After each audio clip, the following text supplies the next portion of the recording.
Production funding for Behind the Headlines is made possible in part by the WKNO Production Fund, the WKNO Endowment Fund, and by viewers like you. Thank you. The new CEO of MIFA, Dorcas Griffin, tonight on Behind the Headlines.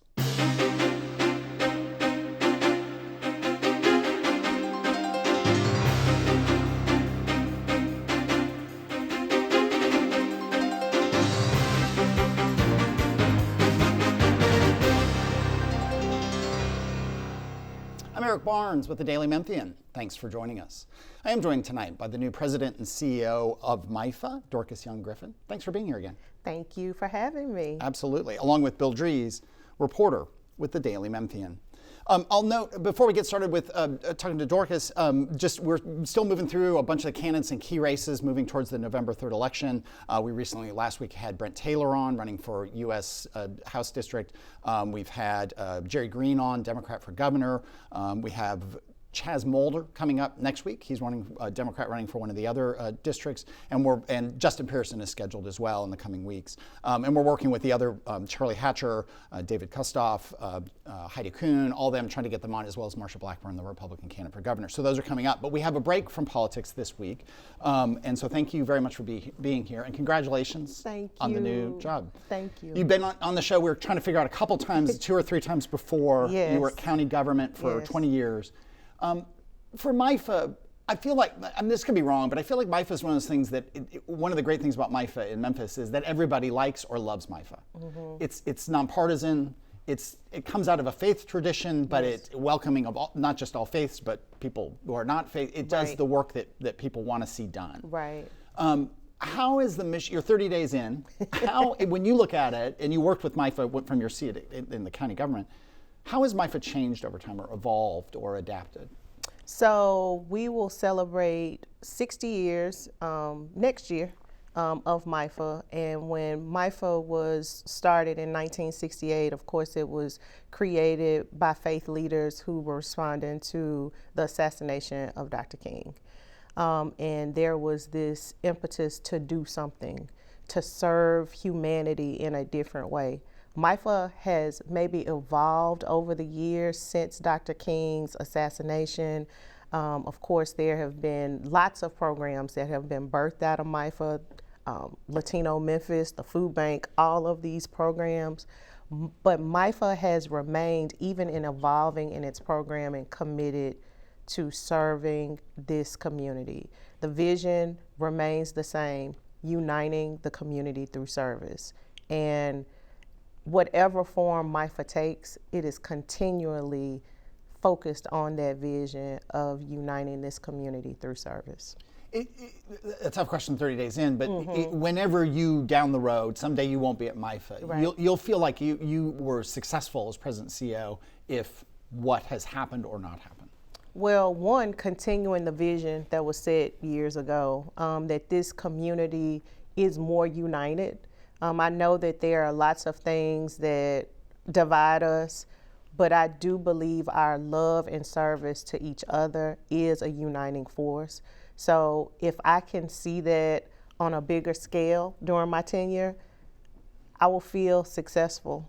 I will feel like I have contributed to the vision that was set 60 years ago. Yeah. Bill Dries. Let's talk about the last few days, because we've been recovering from this storm that knocked out power to over 120,000 people in the Lake Gas and Water service areas, should say customers. What's that been like? Because you have plans for what MIFA does on many fronts, and this scrambles those plans. Right. So one of the things that I have been most impressed with in my less than 30 days is MIFA is doing the work of the day, but the team really is thinking about what could happen tomorrow. So going back even months ago when we had power outages, it was cold, that MIFA team was preparing shelf-ready, stable boxes for people being served by MIFA ahead of time. I think that is the same spirit we have had during this. Of course, there's an emergency, but the team has prepared to continue to serve the over 2,000 meals that we serve anyway, well, with a little bit more for those seniors that need it. But we also are an institution. You all mentioned this. MIFA is an institution here. It's not just an institution in itself, but it is a great institutional partner with others. So we are really leaning into supporting our other partners like the Neighborhood Christian Center, Catholic Charities, all of those places that are responding to people's immediate needs that they have during this time. In a city whose one of our main industries is logistics. MIFA is a different kind of logistics. It is. Really. It is. It absolutely is. To watch, it has been amazing to me as a newbie to come in and see the action that happens in our industrial kitchen every day.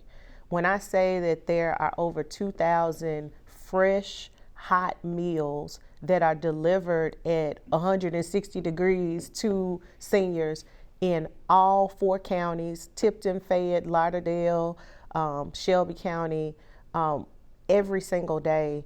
It is amazing to watch. It takes a team of lots of people that are thinking about every piece of the process. So it is a logistical, it's magical what happens in that kitchen each and every day. Well, you also have to think about things that maybe people aren't aware of, like providing meals to someone who is not housed.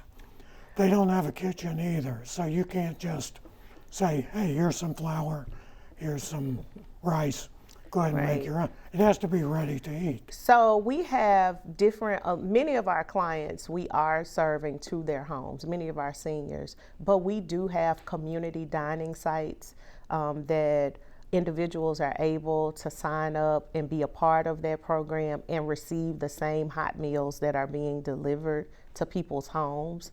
I think when you think about food, MIFA, we understand that it's more than a meal. So yes, you get a hot meal. You may get a few frozen meals to put in your freezer if you have one. You may get stable ready meals. But we also are thinking about what is going on with that senior. So when you think about people being socially isolated, there are wraparound services that we're providing through tablets, through a driver just checking on a senior to see, how are you doing? Is there something happening where we need to make an additional referral? So I'm really proud of what happens at MIFA around our meals. It is more than a meal. And you noted that Meals on Wheels is 50 years old. That's not just a local institution, that's a national institution as well. It is a national institution. Meals on Wheels America is supporting over 600 agencies across the country like ours. We are proud of our partnership with them. And just proud that we've been able to leverage their support in order to do the over 26 million meals that we've done over the last 50 years.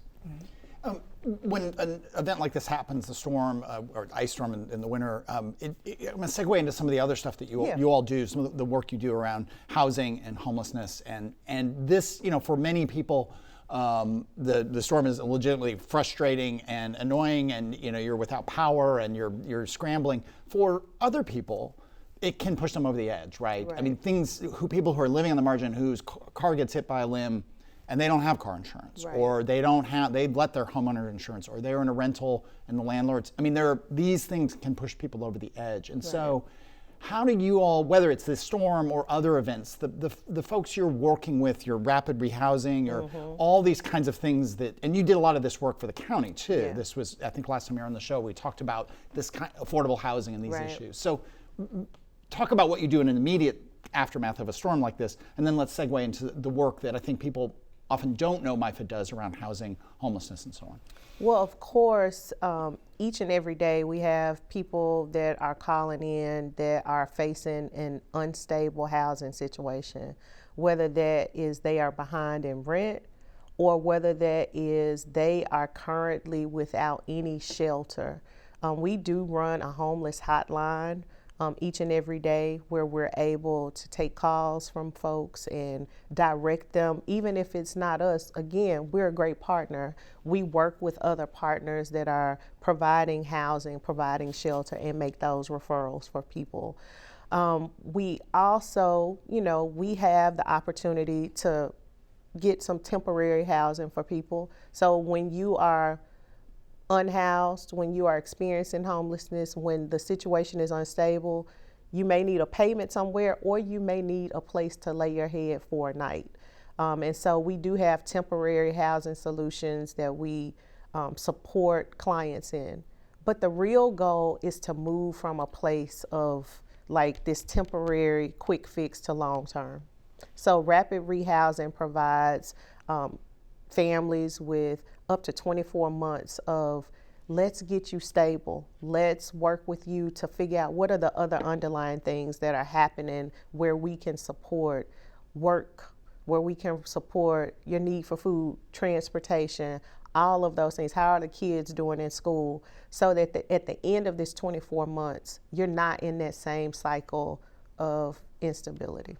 I'm thinking of the last time we were on, it was probably something like 2 years ago. Yeah. And we were talking about housing and the lack of affordable housing. That problem is probably in some ways gotten even more challenging nationally because interest rates are up, inflation, costs, materials, labor shortages, all that stuff is not just a Memphis problem, it's a national challenge. When you look at affordable housing in Memphis, what works? What doesn't, and what's MIFA's role beyond some, it may not be beyond what you just said, but just more broadly, what is the answer to the challenge of affordable housing? Well, I think you'll have other guests on talking about just our community's focus on the building of affordable housing. Yeah. I know that our city government is really focused on 10,000 new homes, and there's a lot of things that happen with developers and construction, all of that for that to happen. I think housing stock matters. I will also tell you that if we are not building up the people who are going into housing, then you just continue in a cycle of just crisis. And so people rarely just need a home. They need support on other things like food, like transportation, like making sure that their kids are getting to school and educated. And so I think MIFA does a really good job at connecting the dots. Yes, we have resources that support getting into a house, but our case managers are trying to make sure that their family is stable on all fronts. I think our role is to really build up the people that we are trying to get into housing. And is that, just going really in the weeds, that's figuring out, do you have debt? Do you have, you don't have a budget, your financial man, you don't, do you have a bank account or are you, paying a bunch of fees to get your money, right? I mean, it's a lot of really nitty gritty in the weeds stuff to get people financially stable and financial literacy and so on? It is building a relationship with them first. And I think that the team at MIFA, whether that's in our housing stability programs, our meals, our ombudsman program, we are really great at building relationships to figure out what people need. Now, are we positioned to do all the things? No. But again, being a good partner, understanding where other resources are for our people and making sure that they're connected to those, I think makes for strong families that can support this vision of more housing stock. Yeah. Bill? One problem that has endured here for so long that we probably skip over it at times is transportation. To get folks to the help they need to have transportation there. If tomorrow a magic wand was waved and there was a bus system that was working, serving all the needs, how much easier would what you do be? So I believe, of course, transportation is an issue for many of our families. We have been very creative in trying to figure out ways to get people where they need to go. I will leave to some of our transportation experts to make my magic wand work. What I will tell you is that we will continue to support our families with the things that we do have available to us. We will work with them to look at alternatives to transportation, options to Ubers, whatever it takes to get people where they need to go. Again, is it us providing the service? Maybe not, but there's a partnership that really can help those families overcome those transportation barriers. Mm-hmm. Talk about something else that's complex, and that is the network of funding that keeps MIFA going. Right. It's not just one pot of money. Oh no, it is a diverse pot of funding. Of course, the Aging Commission of the Mid-South is a major partner for us when we talk about all of these 2,000 plus meals that are being prepared and delivered each day. They are a major partner. That is federal funding that comes through the state, and it comes to MIFA to do their work. We are proud of that partnership, but that is less than 50% of the funding that we have supporting MIFA. Much of what comes to MIFA are also donations. We talked about uniting the community and what my vision is for MIFA, how I will feel great when I leave MIFA. I will feel great when I see more people investing in the work that's being done. And right now we have committed donors, we have committed volunteers that are able to supply much of our budget. Of course, there are other private foundations that support our work, but it is a diversity of funding that keeps us going each year.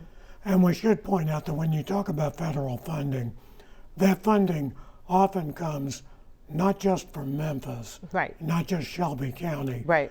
The feds want you to cover the metropolitan area. Right? Absolutely, absolutely. In the case of our work with the Aging Commission of the Mid-South, we expand our services not just to Shelby County, but to Tipton, Fayette, and Lauderdale. So we have paid drivers that are going out each day to deliver meals to homes in those counties. We have about 21 community dining sites that are in those locations. And so yes, it's not just Shelby County, but it is the metropolitan area that's being served by MIFA and the work that we do. About 8 minutes left in show. I want to come back to the long-term care ombudsman. You talked about the Aging Commission. First question is, we had the folks from the Aging Commission on, maybe it may have been your predecessor Sally as well, on when, and I don't want to be political, but the DOGE cuts were happening at the federal level. How was MIFA impacted somewhat or very badly by cuts at the federal level? So I can't speak to all of the things that may have changed when cuts happen. Some of those things happened prior to me being here. Sure. I do know as a community, we have had to maybe adjust to changes in funding. I can tell you that while there have been cuts, MIFA is seeing an increase in the number of clients that we are beginning to serve. I think that we are figuring out locally how to adjust and use other sources of funding to be able to support more and more people each year. So, you know, yes, there have been cuts, there is uncertainty, but we are very conscious of that and really working to identify other funding sources to support the things that we're doing.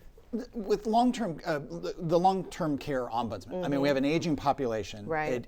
That's not changing, right? Poverty can ebb and flow. More houses can ostensibly be built, you know, as people come together. Right. This aging population, more people going into long-term care. Unlike you were talking about helping to transition people out of, you know, borderline homelessness. Right. You know, aging just comes for all of us, right? I mean, Hopefully. Hopefully, yeah. What do you look for? What are you looking forward? Your work with? Talk about what that long-term care ombudsman does, and I imagine that need and role would only get bigger over time, given the demographics. Absolutely. So what I would say is the ombudsman program, we serve as advocates for people who are in long-term care facilities and nursing homes. So perhaps there are issues that people are seeing where something doesn't feel right. where, their elder abuse is real. Those things can be reported to our ombudsman program through the state, and we have people that go out and investigate those things and can advocate for both their client and family. We also have volunteers. Volunteers are amazing on this program because they commit 40 hours of training to be able to do that work. I believe that through that program and awareness of that program, one, we can address the issues that are rising, but also people know that MIFA, that the Ombudsman program is an advocate, that we're there, we care, and we're watching on behalf of our clients. Bill. And it's not as simple as here's someone who's going to deliver Meals on Wheels, which is a program that's not part of MIFA, but which you supply, right? Whereas Meals on Wheels, part of MIFA. Meals on Wheels, yes. Okay. MIFA runs a Meals on Wheels program. Okay, so when you train drivers, you're not telling them, just give them the meal and say, see you tomorrow. Absolutely not. The training is much deeper than that. Absolutely not. So our drivers, our volunteers that are delivering each day, they are building relationships with the people that they're serving. So if I'm delivering to Miss Jones, I see her every day and I can see, is she feeling okay? Do things feel like they're on track? We have people that we're able to report that to check on Miss Jones, right? We have a phone buddy system where people can call Miss Jones just to say, Miss Jones, how you feeling? You need someone to talk to? So it's more, as I mentioned, more than a meal. It is about really ensuring that our seniors eat, but that their souls are whole, that their spirits are whole, that they have what they need. Who gets involved in MIFA? Who comes to work there every day? Me. I think, I thought I was a unicorn when I started. I thought, hey, I feel called to this work. I care so deeply. I want to serve. But every single person, every 87 person, all the employees, they feel the same way. It is a calling. It is something that people do with their heart. They do it because they care about people and they care about this community. There's also a significant amount of training and education with people who this is social work Absolutely. on a great level. Absolutely. The training is robust. I have been in boot camp for the last 30 days. As much as I know, I'm still learning, right? So we are constantly training our staff, training our volunteers about, technical skills, but also just humanity, right? Like just being reminded to see the humanity in each and every person that we serve. Well, it's also straightening out lives that have become a mess. Right. For various reasons. Right. And all of us in our society are raised to think, okay, well, you take care of your business. You can do that and still wind up in a situation Absolutely. like I think what MIFA will show you, and shameless plug, but we are working with an author who wrote a book. He's coming here for Our City, Our Story, our biggest fundraiser, to talk about working people who are homeless. He wrote a book and looked at families in Atlanta. That is not just an exception, right? That is happening more and more. And so there are many people that are on the margins or close to the margins. I think what our job is to serve and to also give people hope that there can be a different future. But even in that hope is being kind, it's being watchful, but it's also delivering resources to them, like food, like helping with their rent and mortgage. So I think MIFA does a great job of providing hope, but also providing the resources that support that. With just a minute left, you have a brother. I forget his name. I don't know that guy. You don't know that guy? It was Paul. We saw him at the beginning. Yeah. He went by on the screen. By, In this role, MIFA is Yeah. obviously an incredibly prominent Right. role. I mean, how much do your brother, the mayor, Right. and you guys are very close, We my are impression. close. Where are the lines in that? I don't mean to cause trouble, but like no, there's got to be that's some no lines, trouble. right? Because we were That's no just talking trouble. about transportation and Right. data and waving a magic wand, and Right. some people are like, well, just text your brother. Just text your brother. Well, so I will say this: MIFA has worked with the city for years before I got there. We will continue that partnership. Now it just so happens that I know the guy that's at the city for a time such as this, right? I will continue in my role in MIFA to advocate for the needs of the organization and the people that it serves. And it doesn't hurt that, I have nearly 50 years of, Well, you know things about him. I know You things. can say, I'll go public with that. All right, we are out of time. Dorcas, thank you for being here. Absolutely. We're hoping to get your brother on here pretty soon. We've got more election shows coming, more candidates coming. If you missed any of the past ones, those are at WKNO.org. Any of this show, WKNO.org, Daily Memphian or YouTube. Thank you, Bill. Thank you for joining us. Next week, Chaz Mulder. We'll see you then. Thank you.